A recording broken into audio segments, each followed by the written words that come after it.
লোক নামার পরে আমি নজরদারি রাখতাম। নজরদারি কীরকম?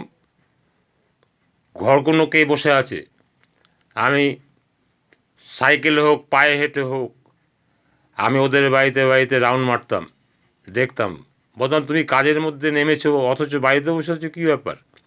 আমি যে অত উঁচু র্যাঙ্কের অফিসার সেটা জানতো না, ফ্রি ফ্র্যাঙ্ক মিশতাম। কিন্তু যখন ওরা আস্তে আস্তে বুঝতে পারতো যে আমি অত উঁচু র্যাঙ্কের, আমাকে পাওয়া যাবে না, তখন ওরা আমাকে সম্মান করত। তা এই হলো কৌশল। আপনি যদি ভালো নার্স হয় তাহলে সেই হসপিটালের অনেক প্রসূতি, অনেক সন্তান বেঁচে যায় ভালো ডাক্তার ভালো নার্স হলে। তাহলে আমার টিমে ভালো ডাক্তার ভালো নার্স যদি থাকে, তাহলে আমার সন্তান যারা জন্ম নেবে তারা অনেক বাঁচবে। সেই চিন্তাভাবনা নিয়েই আমি তাদেরকে বুঝাতাম এবং সাকসেস হতাম।